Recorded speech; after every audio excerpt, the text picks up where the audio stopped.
Assalamualaikum warahmatullahi Waalaikumsalam warahmatullahi wabarakatuh. Terima kasih sudah berkenan memenuhi permintaan saya untuk melakukan sedikit obrolan tentang pra-observasi kelas. Kita rencananya saya akan masuk ke kelas Buworo. Ini tidak untuk menilai, tapi untuk melakukan observasi teman sejawat. Ini rencananya minggu depan ya. Ya, minggu depan. Jadi kita minggu depan akan melakukan observasi, pra-observasi kelas.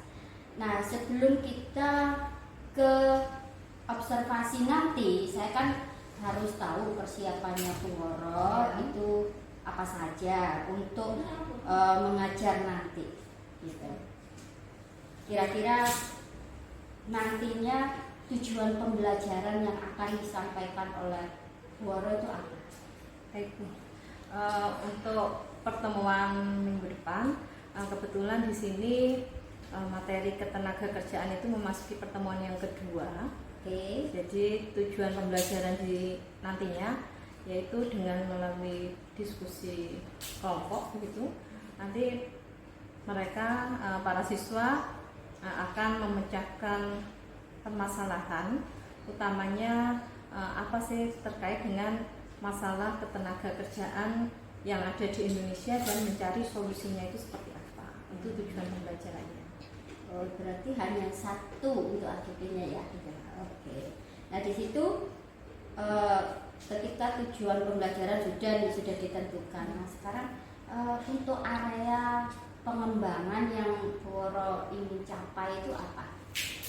Yaitu melalui diskusi kelompok nanti saya ingin melihat bagaimana daya kritis siswa, terus kemudian siswa mencerminkan gotong royong atau tidak, utamanya saat melakukan diskusi kelompok, terus kemudian juga melihat kemandirian siswa ya di dalam mengemukakan pendapatnya begitu. Seperti itu. Ini ya. Oke. Jadi ini ya sekedar saran ya Buworo ya. Jadi karena tujuannya itu sudah ditentukan seperti itu, dan saya melihat bahwa di sini tujuannya sudah itu siswa itu identifikasi. Jadi di sini model pembelajarannya menggunakan problem based learning. Nah, di sini area pembelajaran atau pengembangan pembelajaran yang hendak dicapai itu mungkin itu bisa dimasukkan yang ada di situ untuk diferensiasi. Jadi harus benar-benar harus ditekankan apakah ini menggunakan diferensiasi konten, apakah proses atau produk, atau mungkin pakai tiga-tiganya. Itu sebenarnya dipakai itu. Kemudian yang kedua, di sini saya melihatnya kok di sini tidak ada kompetensi sosial emosional siswa. Padahal kita harusnya tahu nih nanti untuk memenuhi karakteristik siswa seperti di kelas itu kan kita harus mengenali dan juga kita harus membimbing siswa untuk memunculkan KSE-nya di situ, sehingga nantinya akan ada mengarah ke budaya positif.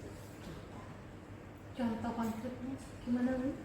Contoh konkretnya kalau misalkan di pembelajarannya ini ya, di modul ajar ekonomi Buworo di sini ya. Nah, di sini ini kan ada aspek kognitif, kemudian psikomotor kan seperti itu. Profil pelajar Pancasila. Nah, nanti ketika di materi ketika pembelajaran ya. Nah, di kegiatan pembelajaran di sini, nah nanti Buworo bisa masukkan seperti ketika kalau ini disebut seperti tanggung jawab seperti itu ya. Ketika ada diskusi, maka tanggung jawab untuk presentasi ketika anak-anak sudah tampil confident atau percaya diri gitu ya, dan bertanggung jawab pada isi dari itu sudah masuk KSE. Kemudian kalau yang budaya positif itu di situ kan ada berdoa di sini. Saya kok tidak melihat yang punya Buworo untuk berdoa bersama, kemudian mengucapkan rasa bersyukur gitu. Nanti bisa dimasukkan ya. Oke. Itu strateginya apa ya Bu Woro ya? Untuk ininya, untuk nanti pembelajarannya?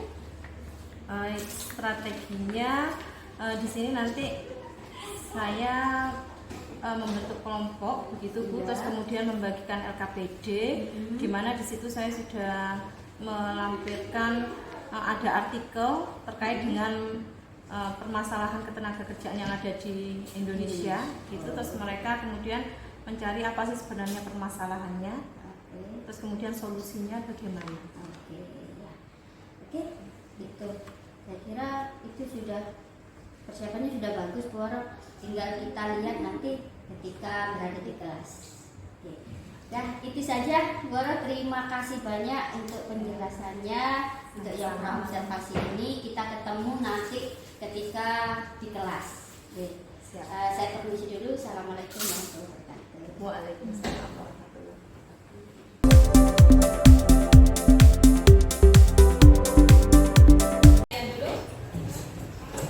Assalamualaikum warahmatullahi wabarakatuh. Waalaikumsalam warahmatullahi wabarakatuh. Sebelum memulai pembelajaran kali ini, ketua kelasnya Mustafa pimpin berdoa dulu. Ya kawan-kawan, sebelum memulai pelajaran pada pagi ini, kita berdoa sama-sama. Doa mulai.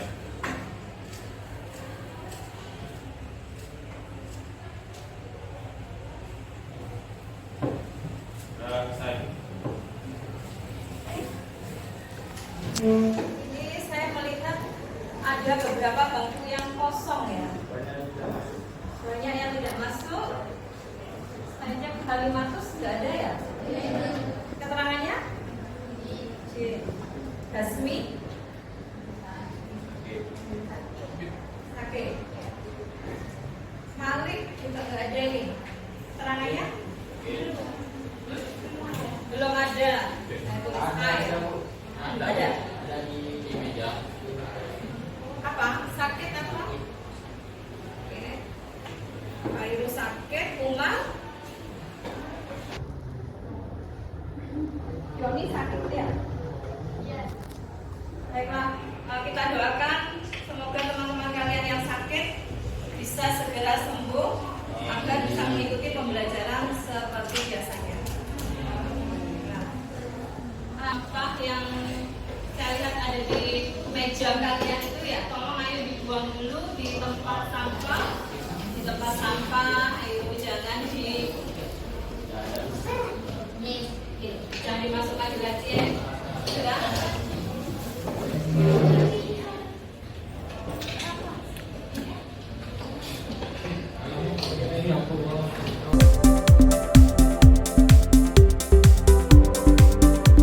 Kalian sudah belajar tentang apa itu tenaga kerja, ya. Terus kemudian apa itu angkatan kerja, dan juga sampai apa tentang pengangguran, gitu ya. Ada yang ingat usia berapakah penduduk dikatakan atau masuk dalam angkatan kerja? Angkatan 15 tahun ke angkatan 15 tahun ke atasnya sampai mana? 15 sampai 64. 15 sampai 64 tahun. Ya, jangan lupa. Ya. Dan tidak semua angkatan kerja itu memutuskan masih untuk sekolah. Ya. Jadi dikatakan kalian ini sebagai apa? Pengangguran. Apa? Angkatan kerja yang tidak memutuskan untuk bekerja. Bukan angkatan kerja. Nah, di pertemuan kali ini, ya, ini kita bersama-sama akan belajar tentang masalah ketenaga kerjaan. Adapun tujuan pembelajaran di pertemuan kali ini, ya, jadi melalui diskusi kelompok dengan menggunakan model pembelajaran problem based learning, ya, peserta didik mampu mengidentifikasi masalah ketenaga kerjaan dan mencari solusinya. Jadi nanti kalian akan dibentuk kelompok seperti yang sudah Bu Rosa tadi malam ya di WA Group. Nanti kalian akan mendiskusikan, mengidentifikasi apa masalah ketenaga kerjaan yang ada di Indonesia dan mencari solusinya. Ini Bu Woro punya data infografis. Jutaan orang Indonesia masih menjadi pengangguran. Ini data dari BPS, Badan Pusat Statistik, di Agustus tahun 2023. Di situ dari jumlah penduduk di Indonesia 212,59 juta, yang masih menjadi pengangguran itu adalah 7,86 juta. Banyak apa enggak? Sebagai generasi muda, kalian kira-kira siap nggak nantinya masuk ke dalam dunia kerja? Siap. Siap nggak siap? Siap. Harus siap. Nah, kira-kira mengapa kok bisa sampai banyak pengangguran? Bisa karena kurangnya lapangan kerja, ya. Bagus pernyataan Malendra. Mungkin ada pendapat lain? Ada yang malas kerja, merasa sudah kaya.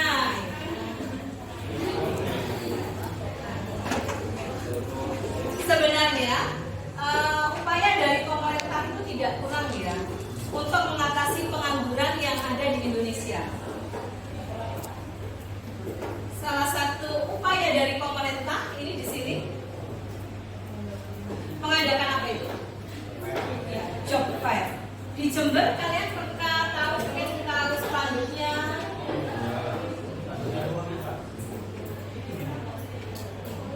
Di depan itu spanduk lain ya. Nah, jadi di Jember sendiri pun itu juga mengadakan kegiatan ini. Ya, ini kebetulan saya ambil ini yang diadakan oleh pemerintah Jawa Timur di tahun lalu, tepatnya 19 sampai 20 September 2023, yaitu di Provinsi Jawa Timur mengadakan kegiatan job fair. Ya. Nah, dalam kegiatan ini, ya, pemerintah ingin membantu, ya, memudahkan masyarakat utamanya yang tadi statusnya masih pengangguran, untuk memudahkan mereka mencari atau mendapatkan informasi mengenai pekerjaan. Ya. Nah, ada beberapa perusahaan yang dilibatkan tentunya dalam kegiatan job fair. Ya. Jadi ini perusahaan-perusahaan bisa dari dalam negeri maupun dari luar negeri. Mereka membuka informasi, memberikan informasi tentang adanya lapangan atau lowongan pekerjaan.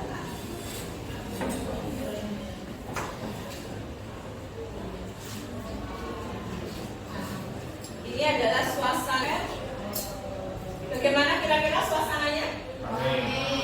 Ramai. Sesuai dengan tadi sampaikan di infografis bahwa angka pengangguran di Indonesia masih tinggi.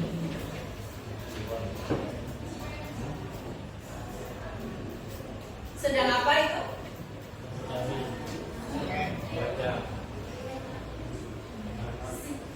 Ya, ada yang sedang scan barcode. Ya, tentunya di situ nanti akan banyak informasi tentang lowongan pekerjaan sesuai dengan kriteria yang diinginkan oleh perusahaan. Ya. Sebagai generasi muda, ya, di sini kalian ditantang untuk berpikir kritis. Ya. Di sini Ibu sudah menyiapkan LKPD. Silakan kalian sebentar lagi berkumpul dengan kelompok. Tadi kan instruksi Woro ya. Kelompok 1, 3, terus 4, 5. Saya beri waktu. Silakan kalian berkumpul dengan kelompok.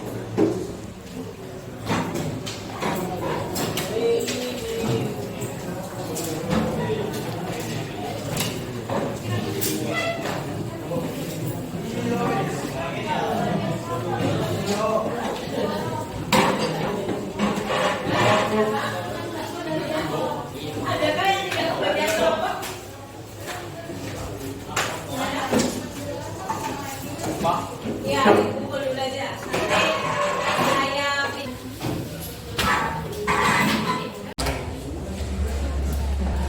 Satu, angka pengangguran yang tinggi. apanya itu? Masalahnya, ya. Nah, solusinya satu, memperluas lapangan pekerjaan.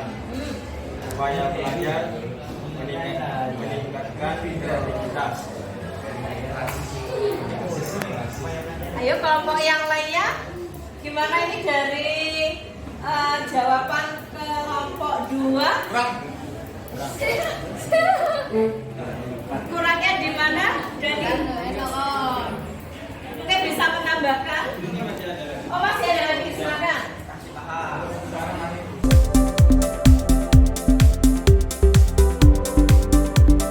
Kalian semuanya sudah mendiskusikan, terus kemudian sudah mencari solusinya terkait masalah ketenagakerjaan yang ada di Indonesia.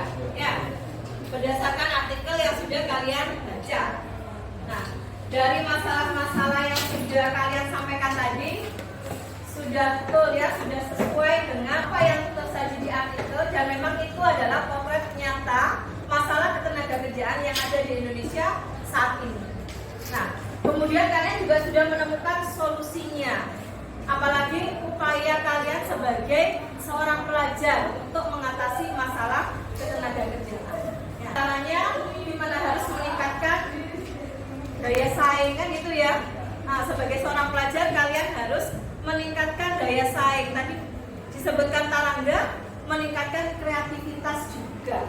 Ya. Nah, di sini sangat penting agar kalian nantinya kalau sudah masuk ke dalam dunia kerja, kalian sudah siap untuk bersaing. Ya. Sehingga bisa mendapatkan pekerjaan sesuai dengan bidang kalian, keahlian kalian, dan nantinya itu akan berimbas bagi kehidupan kalian ke depannya. Ya. Karena jika memiliki pekerjaan, ya pastinya ya akan memperoleh pendapatan untuk memenuhi kebutuhan hidup. Itu untuk kesimpulan di pertemuan kali ini. Itu ya. Nah, terus kemudian ini tulang ini ya udah habis baterainya ya.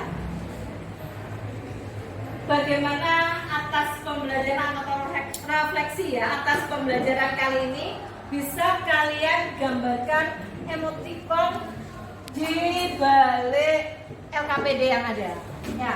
Bisa mungkin senyumkan ya, atau mungkin menangiskan ya, atau mungkin marah ya. Silakan kalian gambar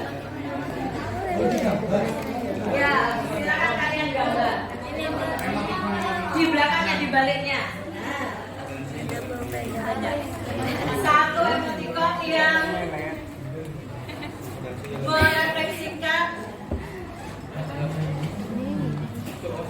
keadaan emosional kalian ya saat ini mengikuti pembelajaran ekonomi, utamanya tadi terkait masalah ketenaga kerjaan. Gak bisa matanya senyum. Yang sudah bisa ditunjukkan kelompok 6 senyum ya. Kelompok 5 ceria. Oh iya, ceria juga. Kelompok 4 waduh. Ya, bagus sekali ekspresinya. Kelompok 2, oke, terima kasih. Kelompok 3 oke, senang semuanya. Kelompok 1 alhamdulillah senang semuanya. Itu tepuk tangan untuk kita semua. Baik anak-anak, demikian pembelajaran kita hari ini. Terima kasih atas perhatiannya. Jangan lupa di pertemuan yang akan datang kita akan bersama-sama kembali mempelajari terkait dengan upah ketenagakerjaan. Itu ya. Jangan lupa belajar, tetap semangat. Dan saya akhiri. Wassalamualaikum warahmatullahi wabarakatuh. Waalaikumsalam warahmatullahi wabarakatuh.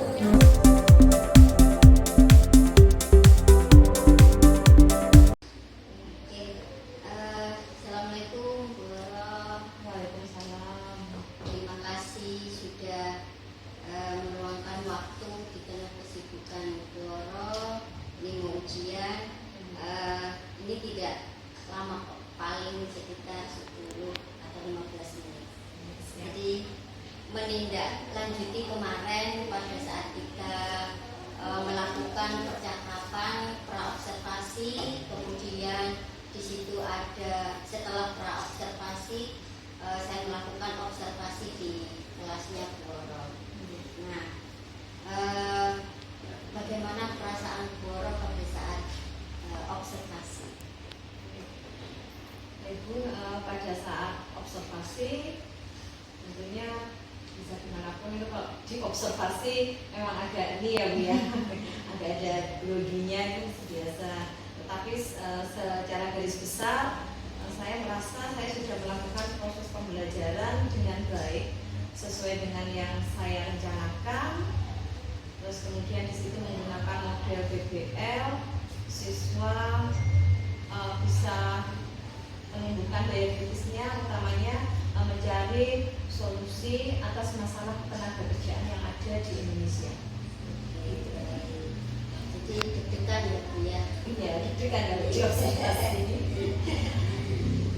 Kemudian bisa Bu Woro ceritakan kembali untuk area pengembangan yang kemarin itu tidak dicapai. Jadi di situ langkah-langkah pembelajaran yang sudah dilakukan itu apa saja yang dalam area pengembangan? Dalam area pengembangan saat menyampaikan pembelajaran tentang masalah ketenagakerjaan, saya sebenarnya ingin menumbuhkan daya kritis siswa agar mereka itu lebih peka terhadap masalah ketenagakerjaan yang ada di Indonesia, sehingga bisa mereka itu mencari solusinya. Karena bagaimanapun siswa SMA nantinya juga akan masuk ke dalam dunia kerja, sehingga mereka bisa mengantisipasi kalau ada sekarang ini masalah ketenagakerjaan, banyak sekali pengangguran karena mungkin pendidikannya masih rendah, keterampilannya juga masih kurang. Nah, mereka termotivasi untuk bisa memperbaiki kualitas diri mereka, sehingga nantinya kalau sudah saatnya terjun ke dunia kerja bisa siap gitu. Hanya yaitu tadi di dalam kelompok tentunya tidak semua siswa itu bisa memiliki daya kritis yang sama rata. Hanya ada yang beberapa yang dominan, terus kemudian yang lainnya ada juga yang pasif, hanya ya pokoknya ikut nimbrung diskusi. Ada hanya yang tugasnya hanya mencatat begitu. Baik, jadi area pengembangan yang dilakukan oleh Bu Woro itu meliputi yang kognitif ya, dan juga psikomotor. Jadi mereka praktek tentang bagaimana atau mengetahui bagaimana dunia ketenagakerjaan ya. Nah, baik. Nah di sini apakah area pengembangan yang sudah dilakukan itu menurut Bu Woro itu apakah sudah berhasil? Kalau di persentase gitu ya Bu, saya bisa mengatakan ya hanya 70% lah gitu. Ya, karena 30%-nya kalau saya lihat dari memantau saat mereka berdiskusi itu tadi hanya ada yang sifatnya pasif. Jadi kalau di area pengembangan yang sudah Bu Woro lakukan kemarin itu menurut Bu Woro ya skalanya paling 70% gitu ya. Nah itu apa kendala atau hambatan dari yang dihadapi oleh Bu Woro di kelas pada saat itu sehingga hanya 70% yang tercapai? Itu tadi menumbuhkan daya kritis siswa. Nah, itu. Karena tidak semua siswa itu bisa berpikir kritis. Baik. Jadi di sini kendala yang dihadapi itu adalah gimana menumbuhkan daya pikir siswa yang kritis gitu ya. Oke. Nah, menurut Bu Woro kira-kira kenapa itu bisa terjadi? Kenapa anak-anak itu kok tidak bisa berpikir kritis?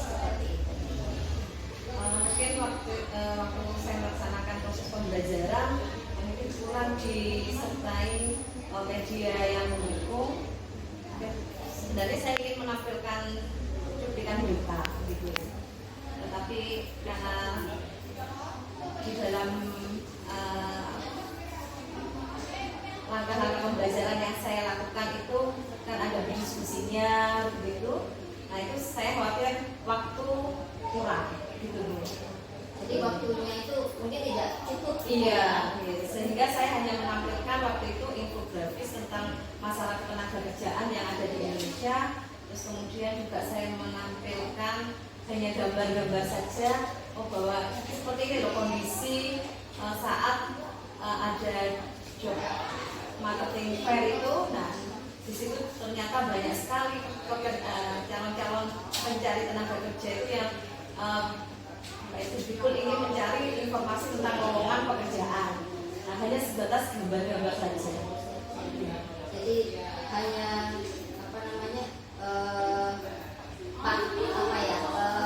sumber atau metode yang Buworo gunakan, kemudian peralatan yang Buworo medianya itu kurang maksimal gitu ya. Sehingga anak-anak itu tidak terpacu untuk bisa berpikir kritis seperti itu. Baik. Nah, untuk jika seperti itu, apa rencana Buworo ke depannya agar hal tersebut bisa diantisipasi atau diatasi?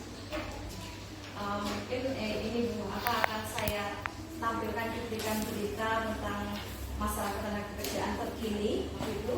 Meskipun misalkan durasinya agak panjang nggak masalah, mungkin presentasinya itu bisa dilakukan di pertemuan berikutnya.